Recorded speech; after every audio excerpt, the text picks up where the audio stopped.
This is iFanboy Pick of the Week 847, brought to you by iFanboy listeners just like you. Hello, welcome to iFanboy Pick of the Week, episode 847. My name is Connor Kilpatrick. This is my co-host, Josh Flanagan. Hey, sup? It's time to get up and have some fun. Woohoo!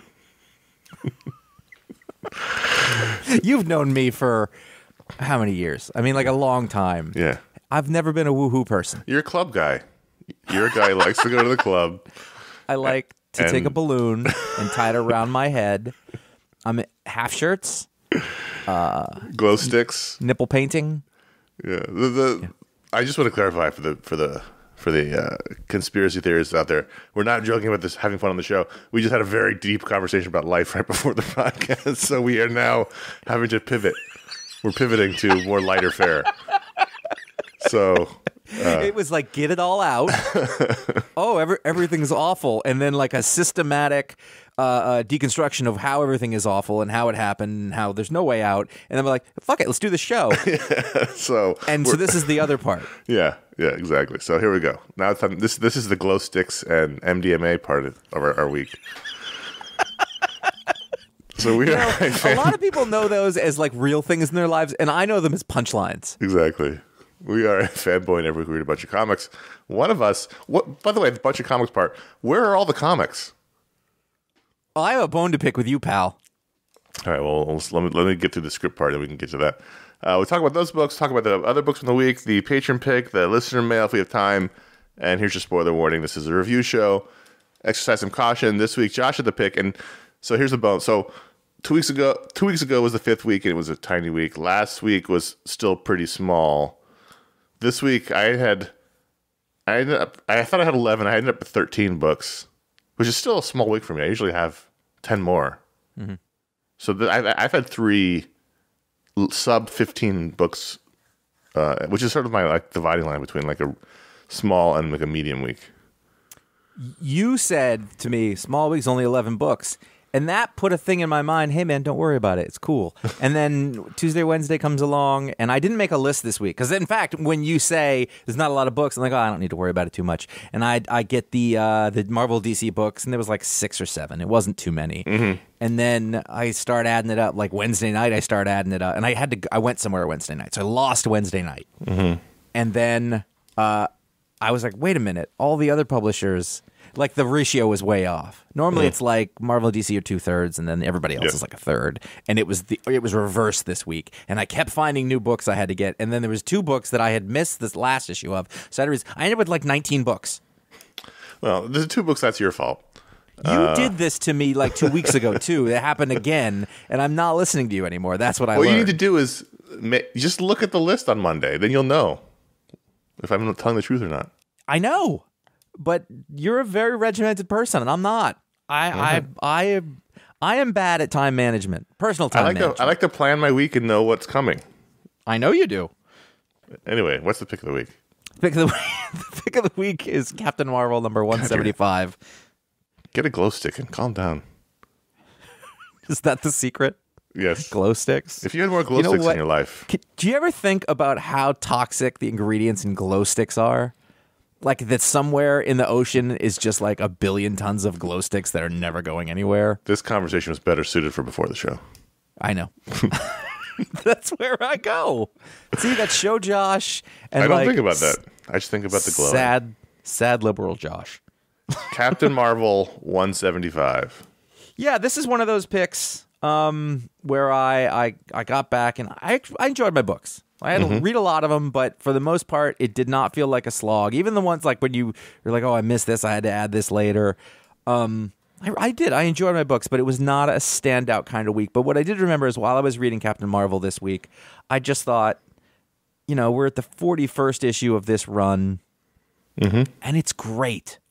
It's just this is the final issue of this particular arc, which has been fun. Right. And I, like I said, I jumped in here just in the 20s at some point and picked it up like nothing, just like you're supposed to do, like comics used to be. I didn't have to go back and read 6 trades. I knew who the character was. I knew the rest of it. I don't still understand who Binary is or what it's about, but it doesn't matter. And it feels It feels great. It's pretty much an all-female cast. Yeah. Which is just apparent. It is the thing that it is, but it isn't constantly telling me that that's what's happening. Look at what we're doing here. It's just great characters who have great relationships with each other and are all interesting and diverse from one another. And it has a different feel than like a Captain America and Bucky being all tough with but it's good. It's interesting. It's given me a little bit of that same feeling that I enjoyed from the Spider-Woman book, as Jessica Drew is of course in here. I really like this supporting cast that has been assembled around Carol Danvers, just to the extent that she's basically been away in some magic construct where the magic people are testing her because of stuff that again, this is one of those really cool things, is that we are reading about the consequences of things that happened in earlier issues that I didn't read. And it totally works. Like, I don't know how many times, this is one of those books that you could just be like, you could jump on it and go, oh, that was fun. And you could go back and read everything before, but you don't have to. So anyway, Carol is off doing this thing, although she comes back in this issue. But all the other characters, so you've got Binary and the accuser Cree woman, who's, I guess, Carol's sister now. Yep. And they have a little adventure together. And there's for some reason there's always giant monsters in the background of this book, and I like that. That's such a Marvel thing to have giant monsters running around New York City.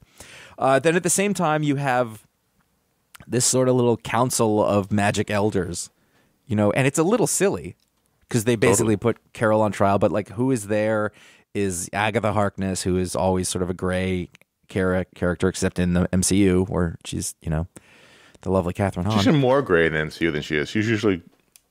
It doesn't matter. I thought she was... I feel like she was evil in MCU. And in this... she was, but she's not really evil in the Marvel universe. In Marvel, I don't think of her as evil. She's a different thing. Like Stick. She's like Stick. Dr. Voodoo is there, and Magic, who I don't really know because it's an X-Men thing that started in the 90s and I don't understand it, and Scarlet Witch. So these characters, and a guy in a witch hat who you don't understand, which is funny. And they're just discussing all of the things that happen, and it's like a real moral discourse on magic users, which is completely fake. There's almost no parallel. I guess there is. There's sort of people with power or whatever, But if I look at these pages, they're just chock full of word balloons and people talking, and I did not notice it. Kelly Thompson is great with character interactions and dialogue, and I think she's gotten really good at still making them feel like superhero books with stuff going on. And this is the one for Gary art, right? This part? Yeah, it looked great. Yeah, beautiful.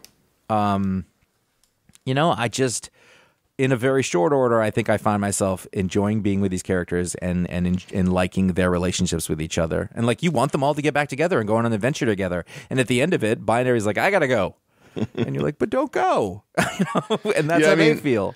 I've read every issue of this run, and the only negative I have to say is that the Binary story is almost exactly the same as the Kree sister story, but it's been fine because they're all really charmingly written. Right. I can see why they'd send her off just simply because there's a lot of characters now, and it becomes a team book at that point.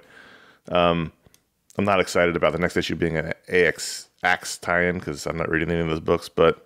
Well, we don't have Spider-Man on the list, right? Yeah, there are a bunch of comics tying into AXE.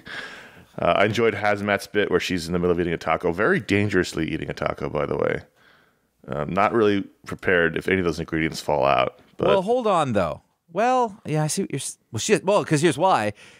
I'm sorry, we obviously it's overloaded. We have to do this. It's overloaded. No, in the first panel on page... page 10. Page 10, she's double fisting tacos. I mean, that's great. I appreciate it. I applaud it. She's double fisting tacos, and then somewhere between panels 3 and 4, she ate it. She eats it in her mouth. She eats a full taco mid-conversation. And I mean, honestly...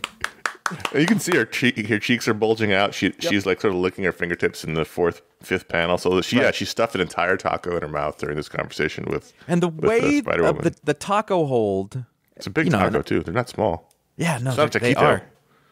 Yeah, it is a dangerous way, but it's not silly. The thing they is, look like tacos. They have the weight. That last panel, it looks chalupa-like. Pizza is the perfect walking through New York City food. Right, you can hold it in one hand and eat it. Taco's more dangerous because it's got a lot of ingredients that could fall out. You want those on a plate. I mean, I eat a lot of street tacos in LA. I know, you can't just start walking around double-fisted tacos. You'll get stuff everywhere. Right, but we're talking about a superhero. She's a nuclear being. Right. Or no, like a poison. Like, I mean, I gotta respect her. I don't think she's coming from a place of ignorance. I think she's like, well, this taco business has to happen, and this is how it's going to happen, and I'm just going to take that risk. And I don't know how you can't respect that. The fact that she was double fisting and then ate an entire taco. I forgot about that part. I didn't. I think I might have a new top 5 character.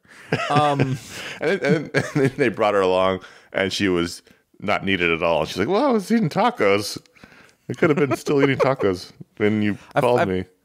I feel like it's pretty self-referential. I don't know, like if I was to put this on paper and you were to sort of lay out the elements of what happens on each of these pages and what the people are doing, I don't think it'd be very good, but it is written in such a way that I just really enjoy it. And like it has become one of those books that when it comes out, A, I'm annoyed I stopped reading it for some reason, but B, I'm like, oh great, this is going to be good. This is going to be, like the same way I feel when Usagi Yojimbo comes out. Or, yeah, I mean, the thing is, anytime you have a writer who knows the characters and writes them very well, and, it's no matter what kind of silly situation you put him in, it's going to be fine.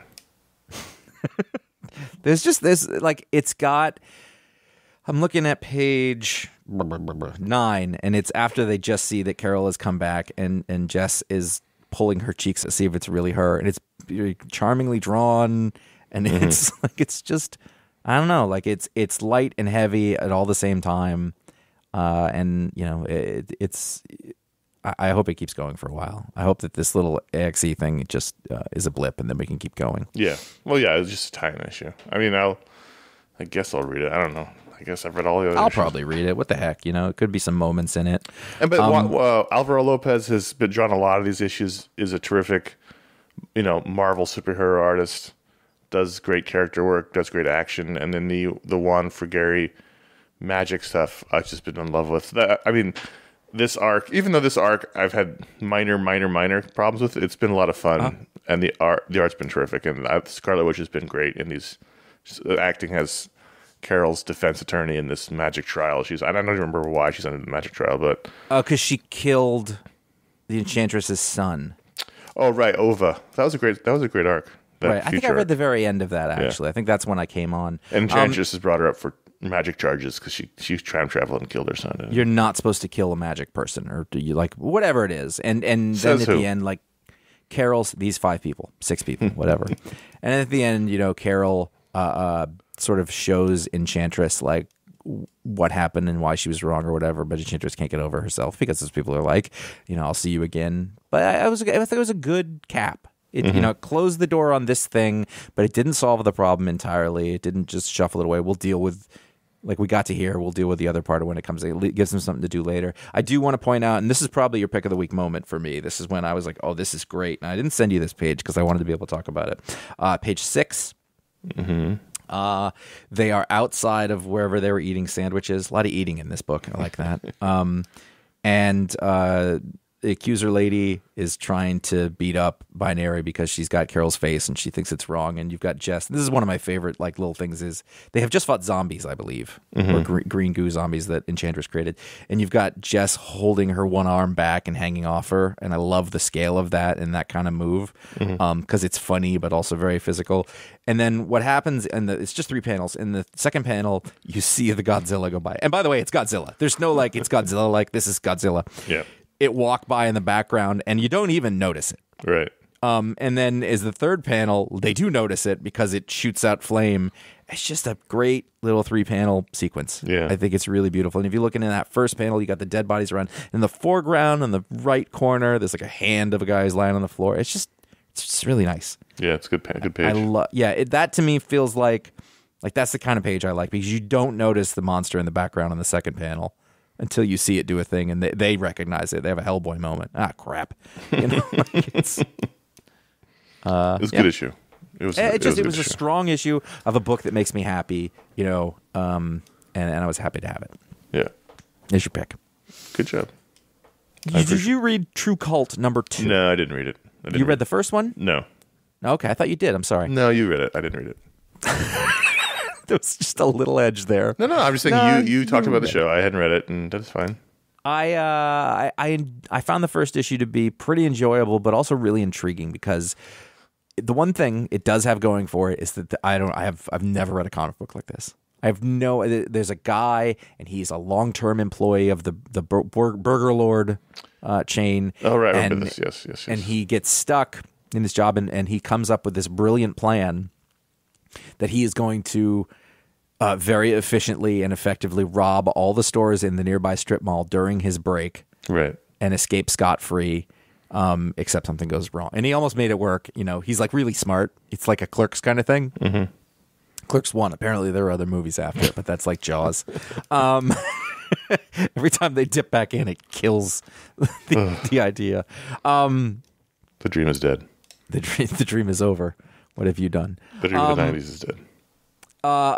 Anyway, so, and then of course the thing goes wrong at the end. He gets kidnapped and put in the back of a car. And at the same time, there's this woman who shows up, this girl, and she's trying to get a job at Burger Lord. And she talks. The beginning of this issue starts as they're put in the back of a truck or a van and captured by these people who turn out to be a satanic cult.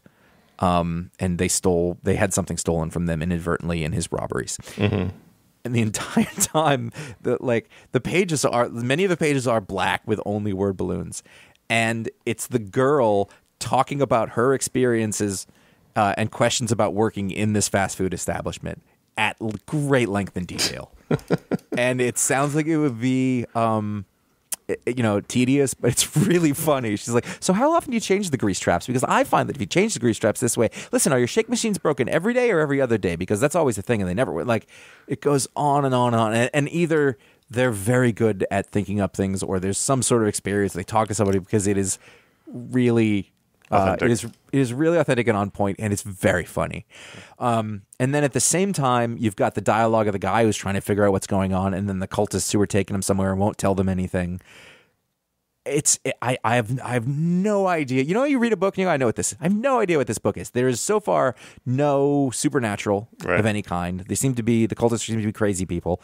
And there was a point in the middle of it, and I was like, this writing, the actual, the dialogue, not just the girl that I was talking about, but everything. I was like, this writing is very strong.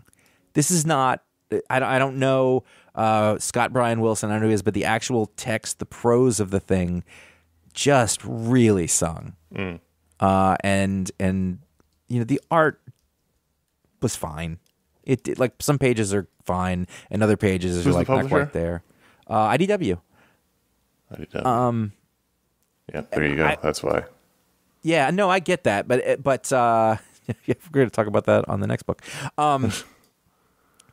But literally, I have a hard time explaining why. But you just read writing, you read prose, and you go, oh wow, they've got a voice, they have a thing. Scott Bryan Wilson is a TV writer. Okay, well, he's good, and I think that really hooked me in this one. I really like this book, and from out of nowhere, I don't know why there's a V instead of a U. I don't like that, but at all. Because I want to say it's Trve Kvlt, which is Yiddish, I think, for cult. It looks like a book that doesn't have a ton of money for the art team, but it does the job. The covers are good. Yeah, well, that's where you put the money now, so people buy them. I really dug it. This is the kind of thing that like a Vertigo book would have done in the early 2000s for a few issues. It would have looked probably a little bit better, but one of those strange little books that comes and goes, and you don't really think about it. We really enjoyed it at the time being. I actually really like the art in Dark Space Wildfire, except for one aspect of it. But yeah, I was never going to read this book until you talked about it on the show because the title is awful.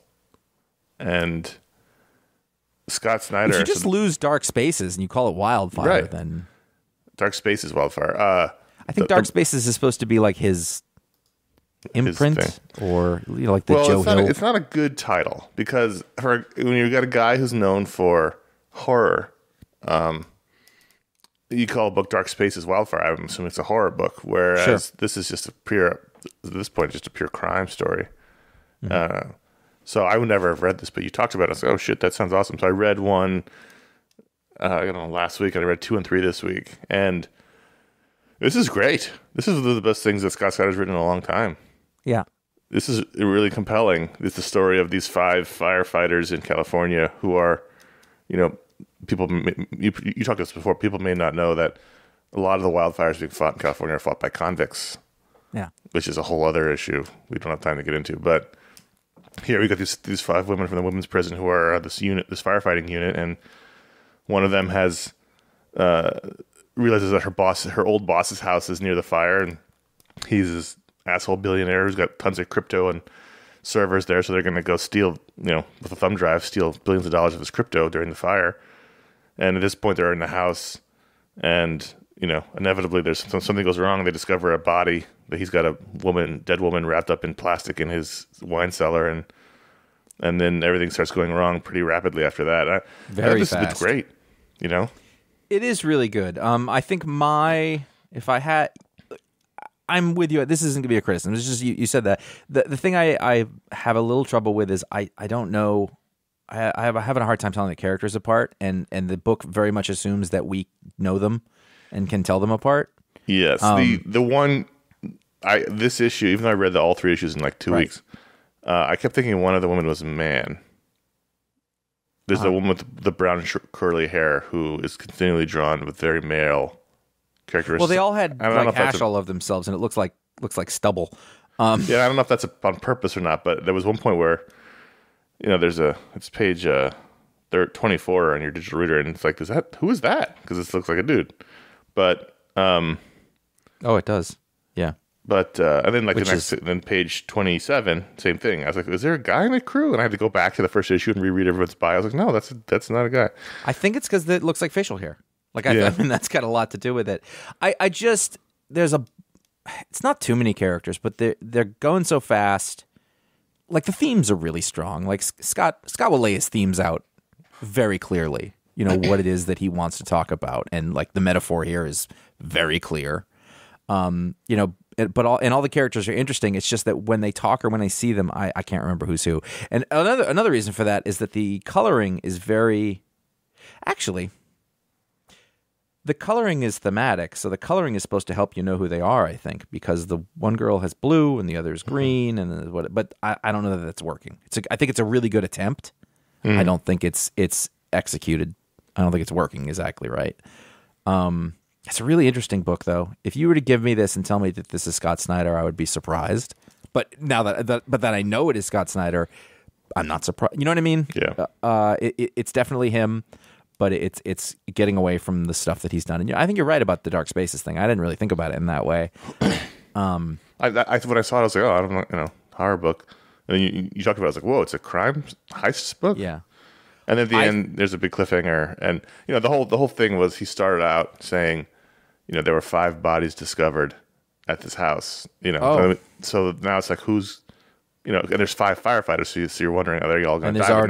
There's already a body there. I've got a body, and we've got 4 guys rushing the house with guns at the end. So are they going to be the dead body? Like, now it's not so clear who's going to survive, who's not going to survive. So he's throwing a curveball into everything.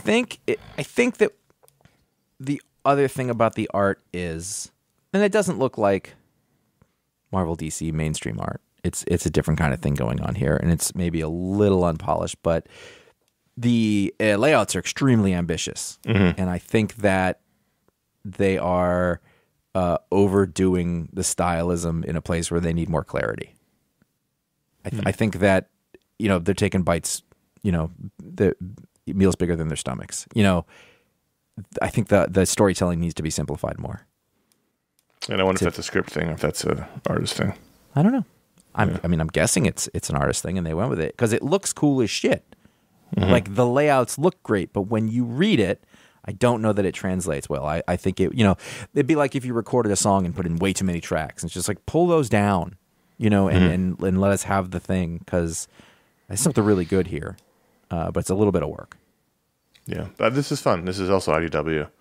Yeah, and if you're, it's a solid Scott Snyder effort, and it's an unusual genre, especially these days. So I was happy that it's let's rob this, and it's an interesting idea.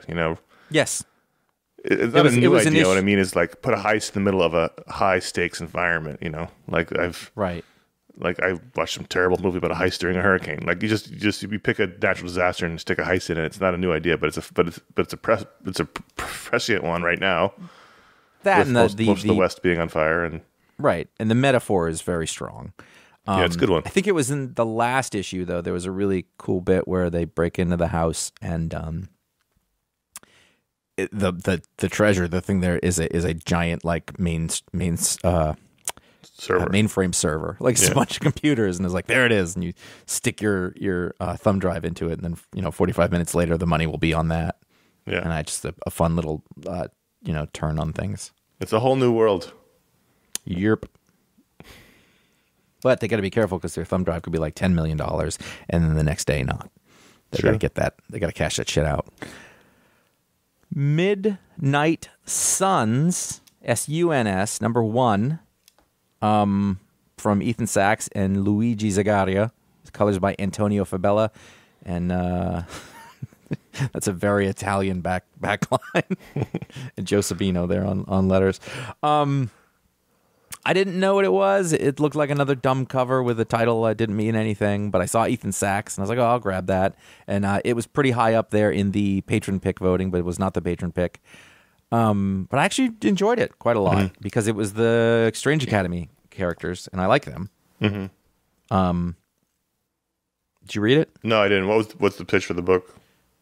I thought you'd give me a second while I reacquainted myself. The zombie girl, I mean, it's a Strange Academy story, really. The zombie girl, who she wears a thing around her neck that makes her look like a regular girl.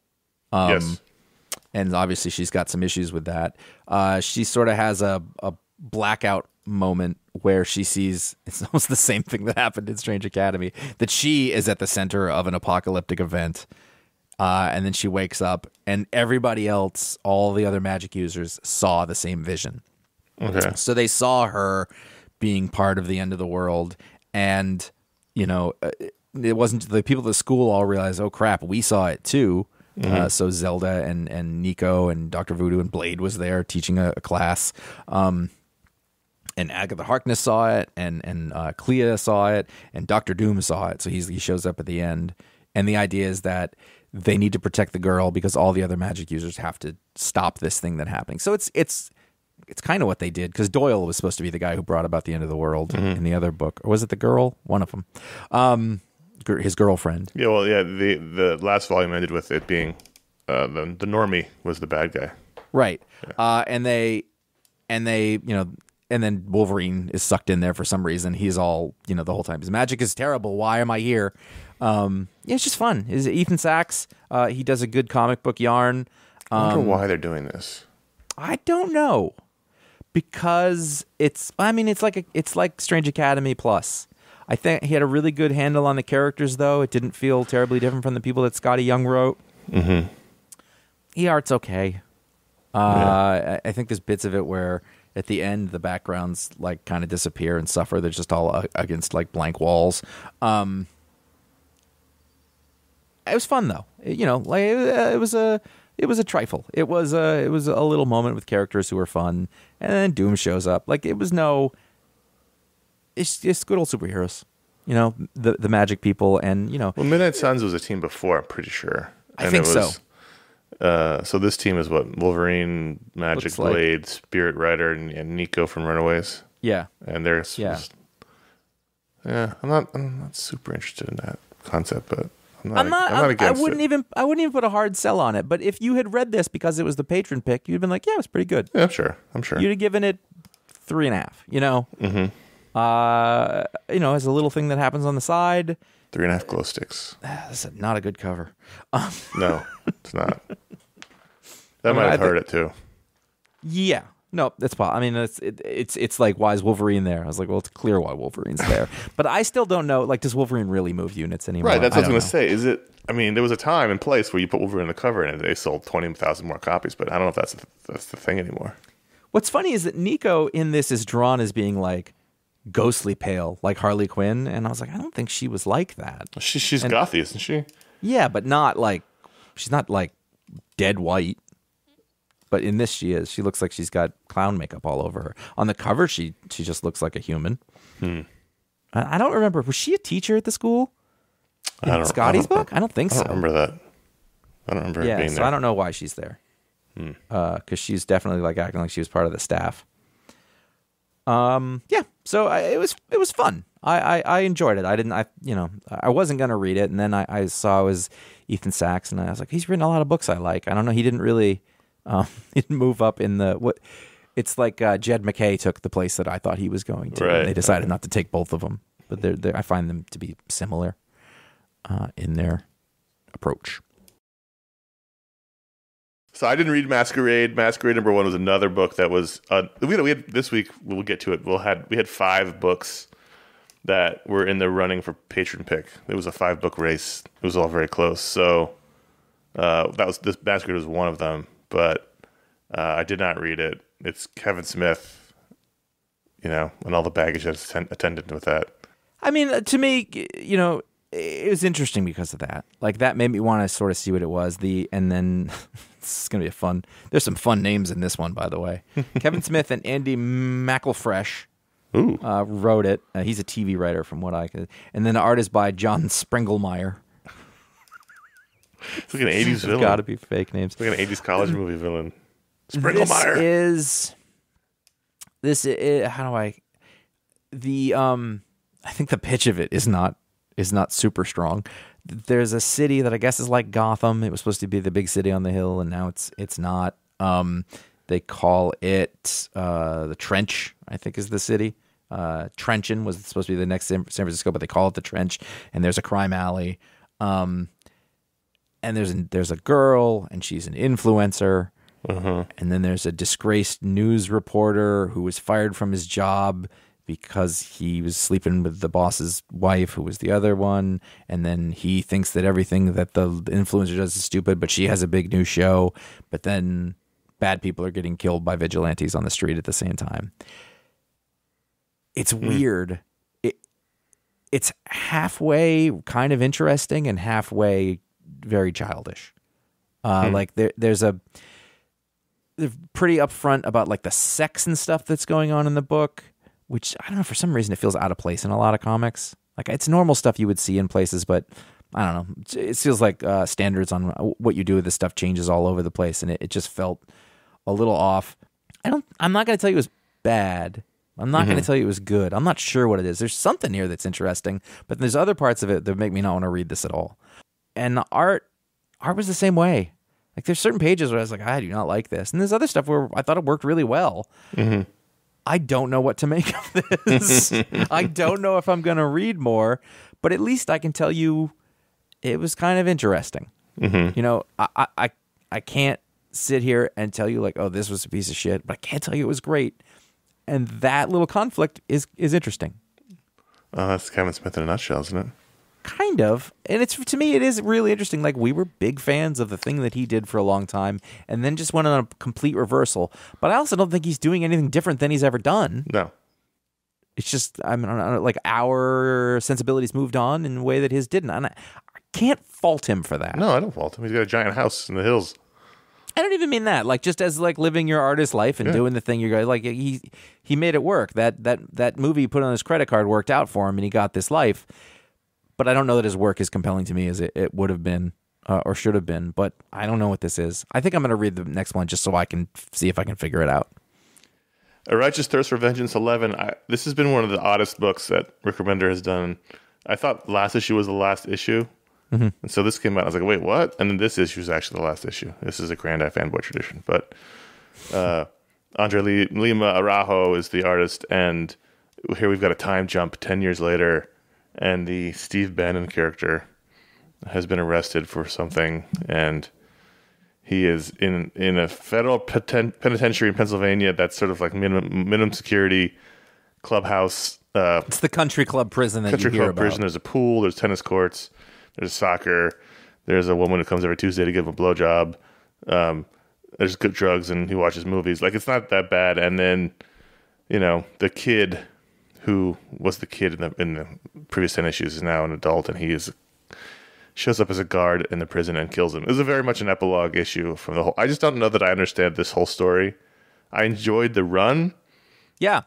The art was amazing. There was perfect. Interesting things that happened along the way, but I don't know that I understood what I was supposed to understand about the story. What? Maybe it was nothing. I don't know. I don't know what it's trying to get at. And in a way, it's a little like poetry. Like, I feel like it was left very open. And the sort of ending sequence for this was very strange.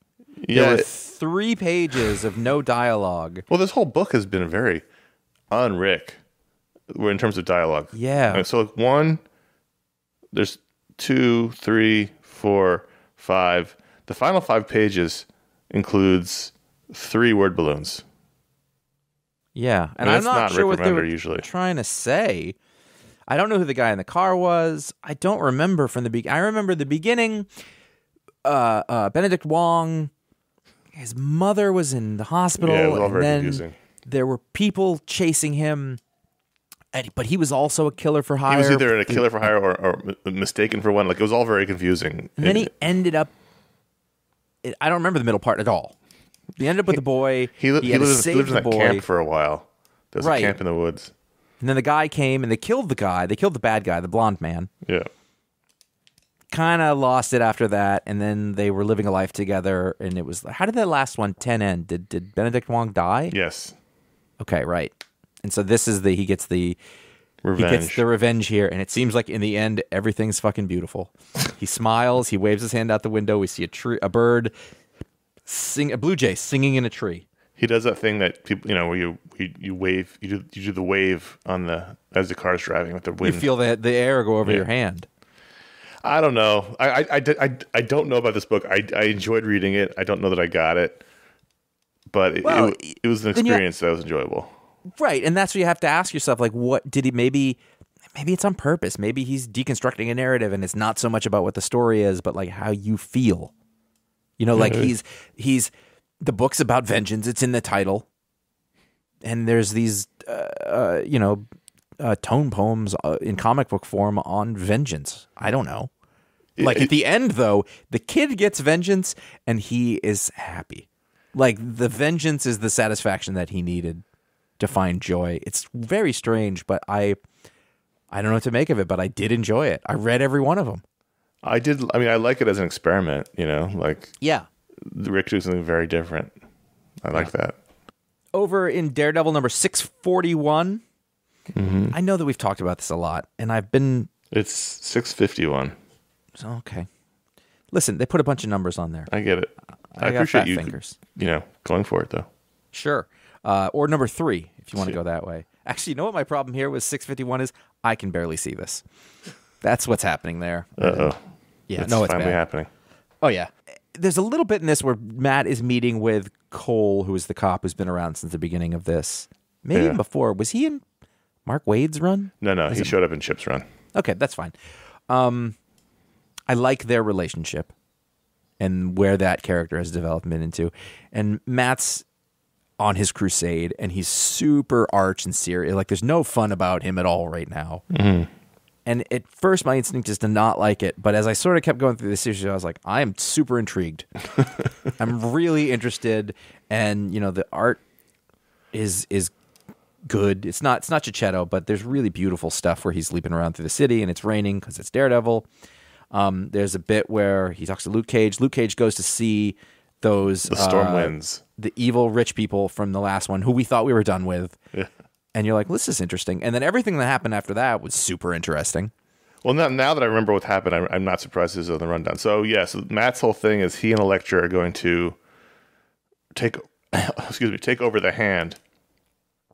And so he's trying to recruit the cop to help because the cop knows right from wrong. At first I thought it was Luke Cage because we were tight in his face and we didn't see his hair, and he's just a black guy with a beard. And I was like, oh, it's Luke. Nope, it's Cole. So he's trying to recruit this guy, and he doesn't really want to get involved with ninja stuff. And he goes to talk to Luke Cage and says, you're done now. You saved the city from Wilson Fisk. You don't have to be mayor anymore. He's like, no, I want to be mayor. I want to change the city. And anyway, I got a meeting. True, by the way. Yeah. Like, I was like, I buy this. Oh, for sure. Because his whole thing was cleaning up Harlem. Now he's got a chance to clean up everything else in a different way. And I was like, that totally works. Like at first, when you're like, Luke Cage is mayor, you're like, where's this from? And now I'm like, I totally get it. It's good. And now he's got a 4 a.m. meeting with some important people. Turns out it's the storm winds, and they're all, flexing their rich people muscle and saying basically, you work for us now. Really fun writing on that. Yeah. You know, like making it huge. Like, this is the picture of the Earth, just so you have an idea of what we own. Oh. So it was, you know, now Luke's got a big problem because these people are very powerful, and then as we cut back to Matt, you know, going on his journey through the city, and thinking in his head about the hand, and then fighting that girl. Who was the girl? Aka? I forgot. AKA is her name. That's when he mentions, and she tells him the current leader of the hand is the Punisher, and I went, oh fuck, right. And that's now I understand why this is, you know, so this is bringing together the book that you were really enjoying with this book.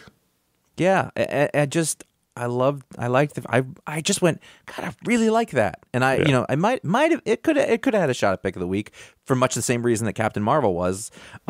And I also thought as he's swinging through the city, I was like, man, this book looks like New York City, like they've got it. Doesn't look like, you know, Toronto that they're using as it. But there's a bit on page 21, and it's just Matt jumping. He's going over a bus. Yeah. But he's got his like bloused pants on, and I thought that looks awesome. His ninja pants. Yeah, I've come around on the ninja pants. I think they're cool. Yeah. I think he looks really, really good, and he looks real in a way that Daredevil, like, I'm like, I don't see him in a skinny tight leotard. It doesn't jibe with the character the way he's being written. And also that scene, we talked about this before, how he's the most nakedly religious character in comics, in mainstream comics, right? Zdarsky's leaning into it. And so he has a whole monologue about, you know, the previous arc with Goldie, his friend from college, who says he's been pulling the strings in Matt's life, and what does that mean about God? Because he thought God was doing that, and does that mean God has pulled in Goldie's strings to pull his strings? Like, it was all very sort of determinism, Russian nesting doll situation, right? Which was interesting because no one, you know, no other superhero has that conversation. I gotta say, you know, and I put this in the short section because I thought, well, we've talked about all this before, but as I go through this, like, a lot happened in this issue. Yeah. There's 4 major scenes in this that have impacts, and it's not less than 20 pages. Yeah, and it's just, and I, you know, it's the run that Chip Zdarsky, man, it gets stronger as he keeps going. And it's a Daredevil book. Like, it feels like Daredevil. Yeah, that's my thing. So those are the books we want to talk about, but at patreon.com/iFanboy, every patron of the show can vote to add a book to the rundown. And as I said earlier, this week was one of the tightest races we've had in a while in terms of there were 5 books in contention until late in the game, and then one book took the lead. But for a while, it was like there were 5 books within 2 votes of each other, which is... And we talked about most of them, just for the record. But this week, the winner was Batman vs. Robin #1 from Mark Waid, Mahmoud Asrar, Jordi Belair, and Steve Wands. This is That's a strong team. It's a good team. Paper. 5-issue miniseries, oversized issues. This is like a 40-page comic. And I you know, initially not going to read it because it's Batman and Damian, and I was like, eh. But the house ads got me because it's spinning out of the events of World's Finest, and I was like, wait, what? Because that book feels very out of continuity. So I was like, oh fuck, and it's Mark Waid, and he's finally back into DCU proper, and Alfred's in the cover, so I read it. I was going to read it anyway, even if it wasn't Patron Pick. And this is Asrar doing DC work after a long time at Marvel. Yes. So. There was a lot of compelling reasons to read it. And so I read it, and I enjoyed it. It's very Mark Waid-y, you know? Like, it feels lighter than current DC/Batman stuff. You know, Bruce is a little bit lighter, which is good. But while still being pretty dark, you know, in terms of a Batman book. Like, so I read this first just because the tone feels lighter, what I mean, overall. They come out, you know, DC comes out earlier, and I read this first. And the whole time I was thinking, what is Connor going to think of this? Because I thought, there's no way you can't read it. It's a Mark Waid Batman book. Right. And I know, and I've been reading Robin and really enjoying it because I think at some point, we complained for years, like, that Damian was a problem. Yeah. And I think that they have fixed him to a certain extent. I've really enjoyed the Robin run that Josh Williamson's been doing. Mm-hmm. I've really enjoyed Damian over with John Kent. Like they pushed him over to a certain point, and like this has something to do with that Josh Williamson stuff, the Lazarus Island. It comes out of both those books, the Robin book and the World's Finest book. And you know, they took away the snotty part of his character and really looked into like what is a person who is a combination of these two people. And you know, he's been being done well lately, and I think this is a logical extension of it to a certain point. Now, what's true is that as soon as we meet Robin in this, something's clearly wrong with him. Some shit's going on, and maybe I think we're gonna find out that it's a ruse or whatever, and they're all playing everybody else or whatever to get to the truth. Whatever. But the big moment, of course, and I believe this is in continuity. Yeah, is that Pennyworth comes home. Well, he wasn't he resurrected in Robin? I believe so. They alluded to it, but they did not show it. They Lazarus pitted him. I think so. And he's got both of his hands, which is good, and he can make tea again.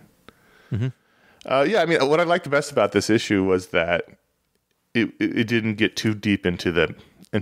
He was just back. He shows up at the manor, and Mark Waid was the architect of one of my favorite resurrections, which was Captain America in the 90s when Red Skull just tossed his dead body into a machine and threw a bunch of levers, pressed some buttons, and he came back. And it was like, there's no explanation necessary. This is what you get. And I don't need to go into how he's back.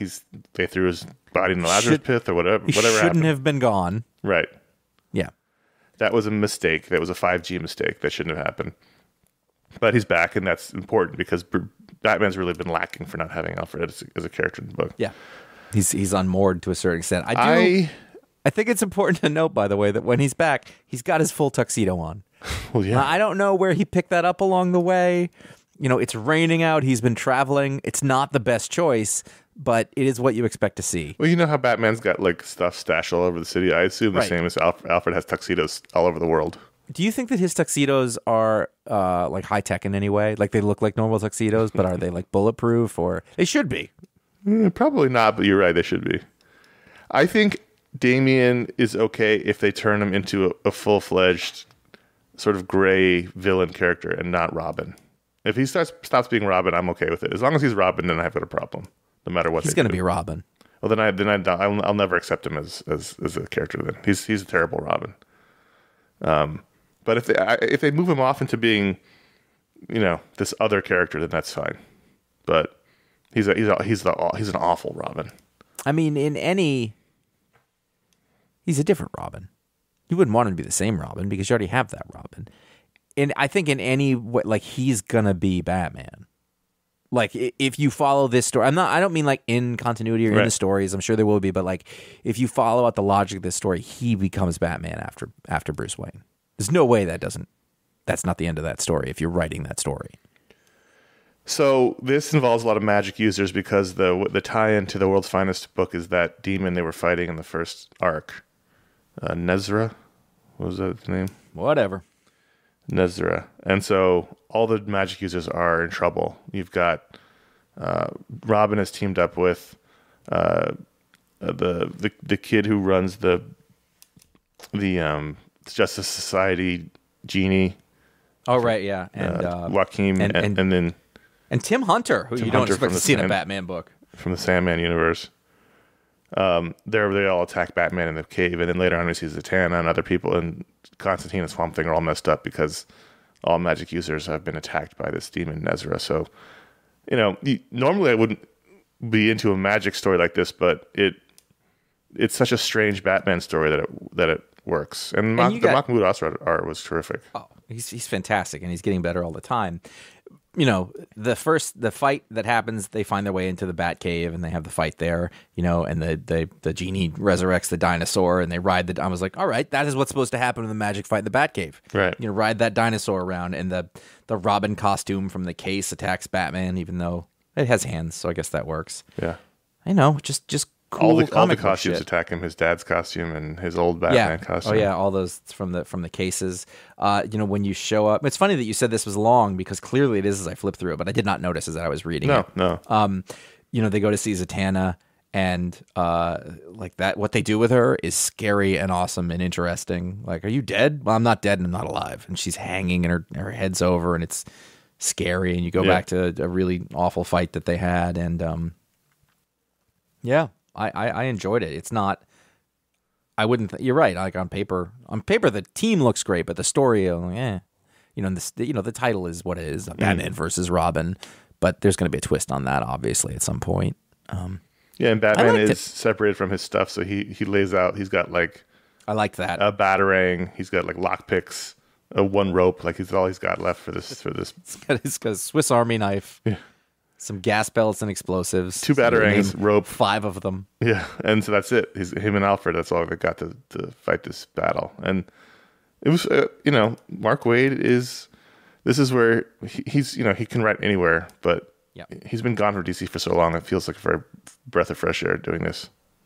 I mean, yeah, you want to talk about, I don't know that Dan Didio did this, but, what a waste to not have Mark Waid writing these characters. Yeah, he totally did. They had a falling out, and that's when right. I know, but like they're, Mark Waid is not, it's not without fault, is my guess, to a certain extent. He's a volatile personality at times, and I don't think that's speaking out of school. I think he'd probably be like, yeah, that's right. Mm-hmm. For whatever reason, the two of them, but it sucks. He should have been there all along. He's a guiding hand. He's a keystone. Mm-hmm. I think that they need to have around. So what's really funny is that he was never someone.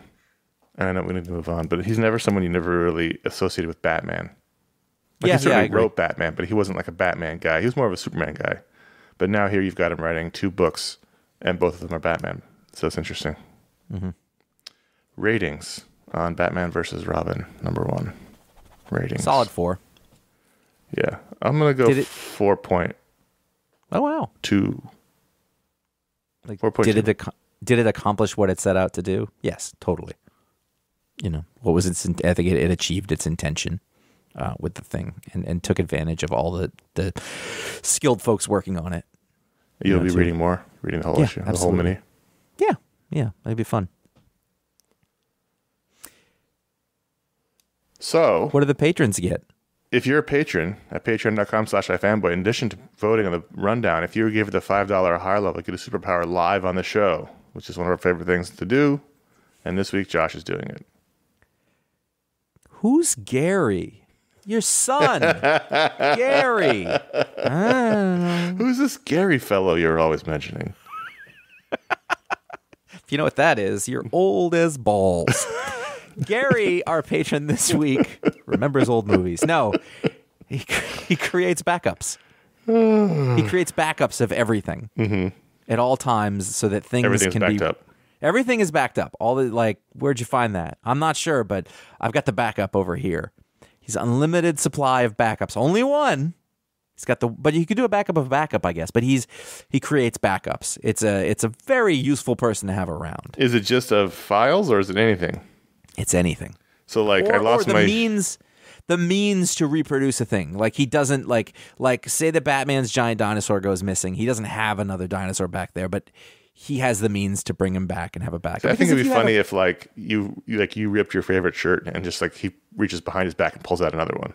That's also possible. It's I think each situation has its own solution to it. But I think, and to be fair, I do have a shirt that I bought at a Bad Religion show back in March.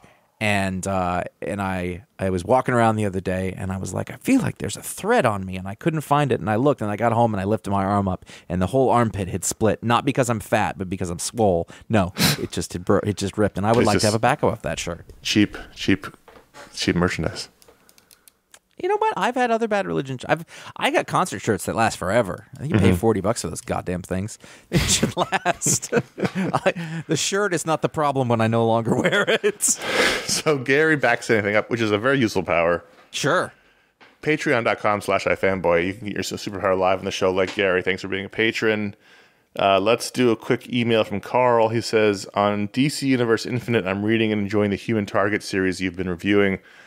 However, it got me thinking that right now DC has so many out-of-continuity stories, and even in the main continuity, the multiverse is a cornerstone that it feels very confusing. Isn't that the reason DC did Crisis on Infinite Earths originally? Old guys like us who've been reading comics forever might be able to sort it out and keep track of it, but newer readers must be baffled. Should DC simplify things again? You know how I didn't know who Gary was? Yeah. What are newer readers?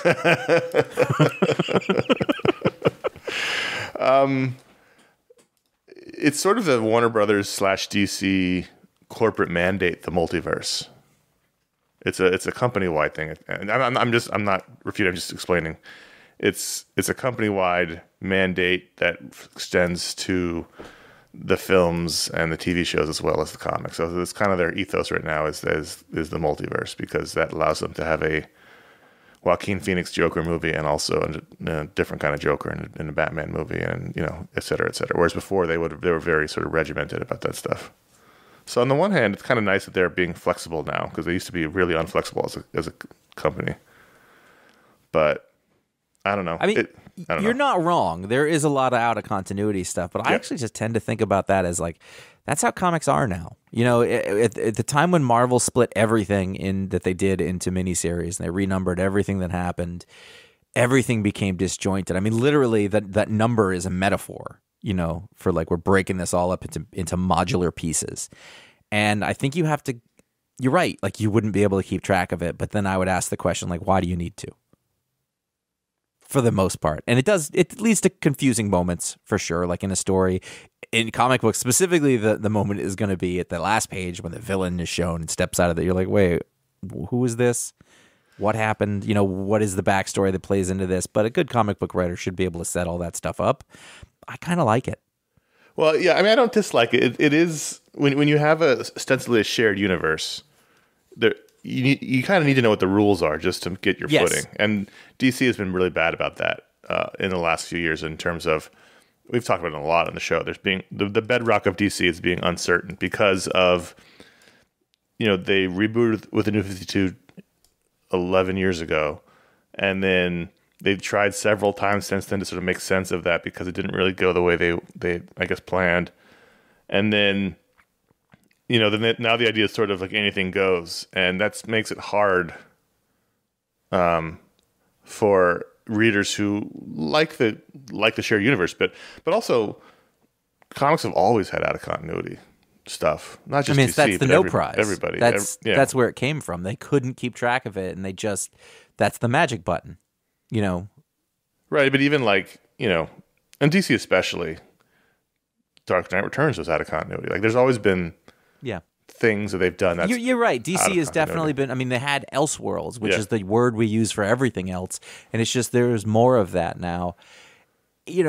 As readers, as people who enjoy stories, I think we're better off for it, because if you don't do that, you don't get Deceased, you don't get Tom Taylor's career, you don't get Dark Knight Returns, you don't get and it works the other way too. You can be like, why'd they bring back the Watchmen? The thing that kind of happened and didn't happen. It doesn't matter. That we used to say this all the time, and I think it still holds true. You make your own continuity. Yeah.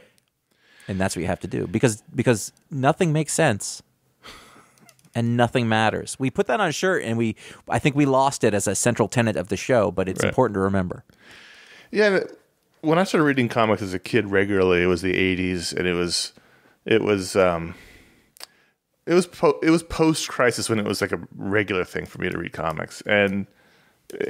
But I was reading about pre-crisis comics too, and it was just, you had to figure it out. I know kids seem to have a looser, more malleable brain in terms of being able to just go with the flow, where adults really need everything to be spelled out and laid out for them. This is something that Grant Morrison talked about in his book. But I don't know that DC has comics of a multiverse problem. I think DC has a foundational problem in which go on. People don't seem to know who these characters are. And I don't know that DC seems to know who the characters are either. And Dark Crisis certainly isn't doing anything to sort anything out. No one cares. I mean, that almost feels like it's on purpose. Just anything goes. Right. Like, this is like, who is Superman? Well, there's two of them. How many Robins are there? There's 7. It's that's to me the downside of anything goes, is that there's just a lot to sort through. Yeah, but it does let you, then you can let it go, and you don't have that feel. I don't know that this helps their publishing efforts, but it doesn't feel like well, I can let this go. Mm-hmm. I don't need to. If you like any of the Robins, then you got a place where you can enjoy them right now. And I think that's fine. You're kind of making your own way. And the other thing is, like you were saying, after Crisis, things were a certain way, and it's like, well, it's 40 years ago. Right. So, of course, things are going to change. We live in a completely different world right now. And there's been like 3 reboots or reorganizations of the continuity. Right. And I mean, it could be said that Marvel usually has, and we're not, I don't know how much good it does us to compare and contrast them, but Marvel usually has more of a unifying voice, I think, over time. And DC hasn't had a voice for a while. Like, it's hard to pin down the tone of DC, which is the same with the movies compared to, DC versus Marvel. Right. DC Comics really hasn't. I mean, I don't want to pin it solely on the reboot, but DC really hasn't had a voice since Jeff Johns stopped being in charge of the books, or the main voice behind the books. It's been sort of scattered since then. Yeah, I think you're right.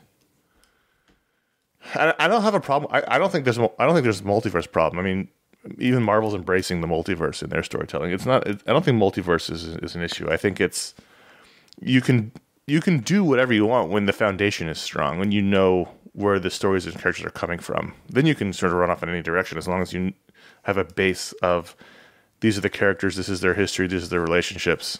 Then you can take them in any direction you want.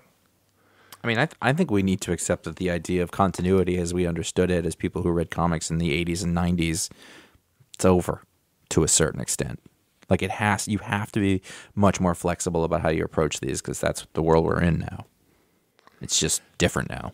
And even Marvel, which has different problems than DC. Like, Marvel's problem is that everything feels disconnected from itself. So, like, it doesn't feel like a shared universe. Like it used to, because everything. I agree with that. And I think writing for the trade also affected that as well. Mm-hmm. Everything had to be a self-contained story, and so there's pluses and minuses to all of these things. But if you look at just culture in general, the long tail theory, is like that everything is just more pick and choose. Like life's a buffet, rather than a catered meal at this point. Mm-hmm. You take what you want out of the things, you take as much or as little as you want of the thing. The people who. Before there was like 2 possible meals you could choose. You're going to have the chicken or the fish. That's over. Everybody gets their little bit of what they want, and that is extended to every part of life. With social media, with streaming television, you get the thing you want in the way that you want it, and it may have absolutely nothing to do with the way that the person next to you is, and you have that choice now. And I think that is extended to how comic books are made. And I would never want a comic book world where you couldn't get a book like The Human Target because it's so terrific. Like I want a comics industry where I can have that story, that out of continuity DC story. Yeah, and the other side of that, or Deceased, or like Steel or whatever. You've got great creators now who have more freedom than they did before to do interesting stories. Honestly, a lot of the problems would be mitigated if they just brought back the Elseworlds button. I don't know why they won't. I would love to know why that was really gotten rid of, and why they won't bring it back. Because it seemed like it would solve a lot of people's angst. Yeah, but also it might have done the opposite, though. It might have had people stop not read something because of that. It sort of puts a label on something, and they may just not read a story because it's in or out of continuity. And so that may be why they got rid of it in the first place. But it's just interesting because I remember, they brought in Black Label, and then they said these are out of continuity DC stories, and they've been doing that, but people still don't understand that because it doesn't say it on the book. Like Elseworlds would say it like the first page, this is out of continuity. But it's people are still tethered to it, and I'm to a certain extent I am. I like the shared universe aspect of it. I like knowing the history of the characters and how this scene affects things. Down the line or before, like it's a plus to me, but the problem is when it becomes an anchor. It should never be an anchor. It should always be a plus to the story, not a minus. I mean, the most important thing is to tell an interesting story, right? Period. And for me, that's the thing that is important at the end of the day. Like that's the thing I care about most. And it's funny because with continuity, I'd be like, I'm so confused sometimes. I don't know the history or whatever. And now it's part and parcel. I'm all right, whatever. I'll figure it out. The story's well done.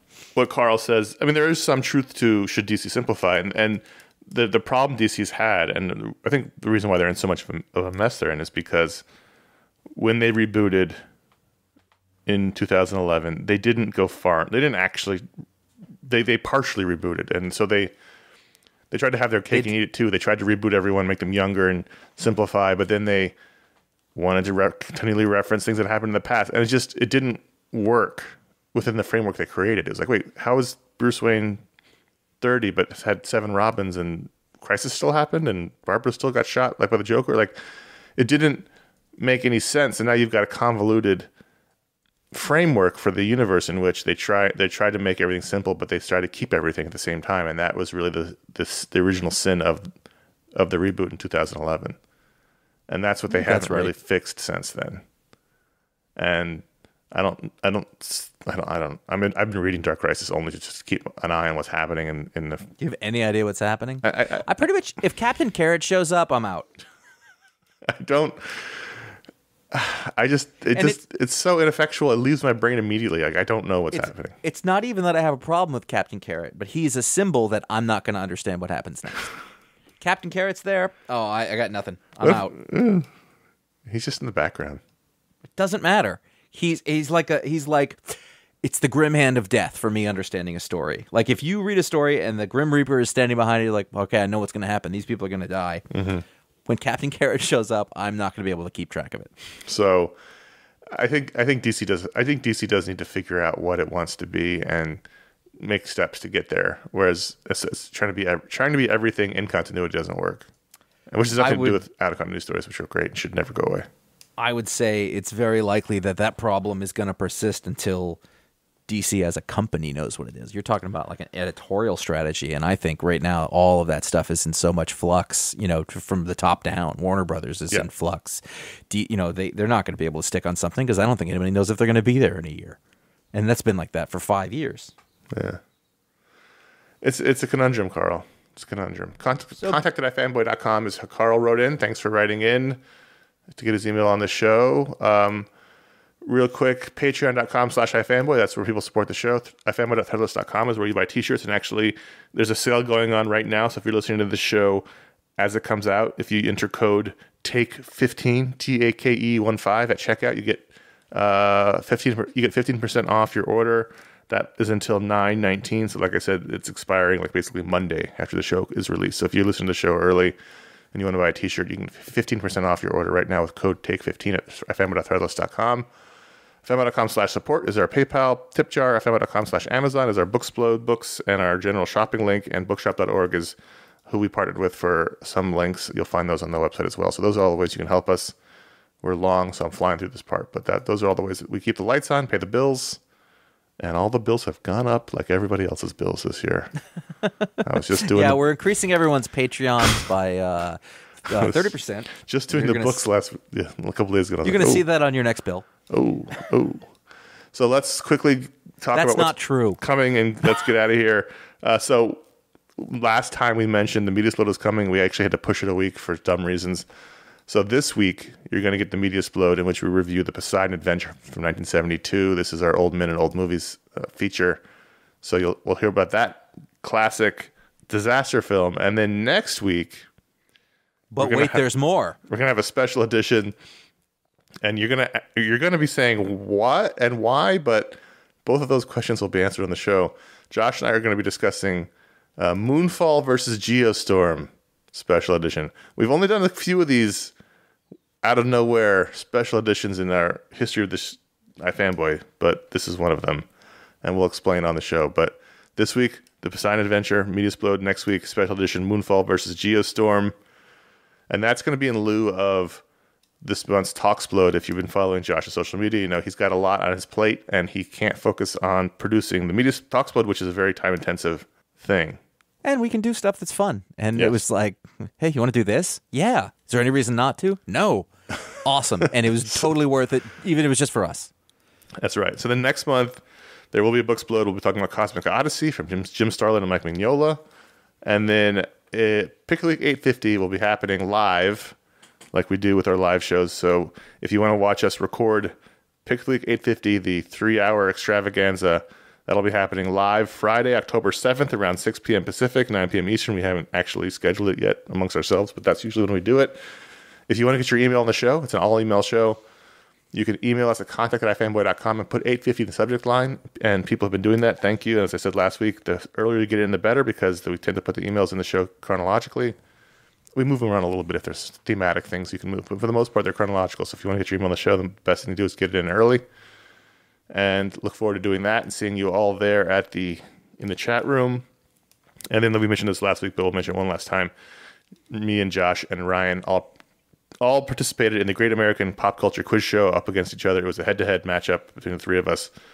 And usaquizshow.com is where you can find that show. And it was a lot of fun. It was very close. There was a lot of ball busting. They cut a lot of ball busting out of the show. That's a mistake. And it was a good time. So if you want to hear us compete, to me, quizshow.com. My favorite part was that I went into a flow state at one point. And it was so good. And I was so mad at you in the final round. I was like, I assume you knew all those answers. I did know all those answers. Hey, we had choices, and you made yours. I didn't. I was the last pick. I had two choices. One of them was clearly about music. Anyway, what are we talking about? You'll find out at usaquizshow.com. I'm still me. I'll do this part. You've been talking for a while. All right. You can find all the shows that we've ever done over at ifanboy.com. There's an archive of comic book writing from our staff over the years. All the podcasts and stuff that are available are linked there. 100 talk explodes, a bunch of book explodes, special editions, animated, but it's all there. If there's something you want to watch that you never have, there's probably a show on it that we did. You can find out what the pick of the week is before this show comes out. You will have read it. You will be ready to go by following @iFanboy on Twitter or @iFanboy Comics on Instagram. Connor and I are on Instagram at CS Kilpatrick and J.A. Flanagan. Our YouTube page is youtube.com/iFanboy.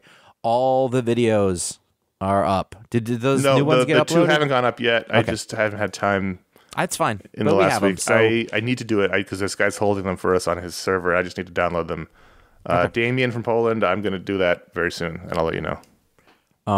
Yeah. So, but there's plenty there besides. Again, you think of a topic in comics, we probably did it. We were content mad back before that was a thing. 7 shows a week at one point. 7 shows a week. Whew. At one point. You want me to keep going? Sure. If you like this show, you can write a review, leave a star rating on Apple Podcasts or wherever you get your podcasts. Your pod. What were they called? Podcatcher? Was that the word they used? Podcatchers of choice. Better yet, word of mouth. Tell people.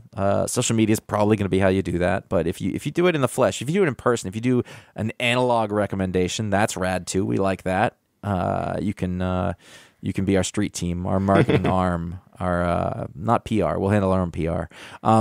So that is it. Thank you for listening. I think the show did its job. Yes. You think the show did its job this week, as it always does. It is reliable, and I have to assume that if it does a job for us, it's doing the job for you that it's supposed to. See, what you don't know is while you were doing that whole bit, I was just doing my dance. You can't see because it's audio, but I was doing my glow stick dance. I see. I thought that when you did the dance like that, you're blocking out the whole world, but you're a broadcasting professional. I'm professional. We've been doing this for so long. I can hear it in the background and get right back to the chair. Yeah. Mm-hmm. But in your head, it's still goosh, goosh, goosh, in my head, goosh, I'm still goosh, goosh. Drop the beat. I'm just watching the patterns in the air from the glow sticks. I know that you think I'm going to do something with the music on this, but I wouldn't even know where to find that music. So until next week, I am Connor. And I'm seeing and hearing colors, mate. Look at it.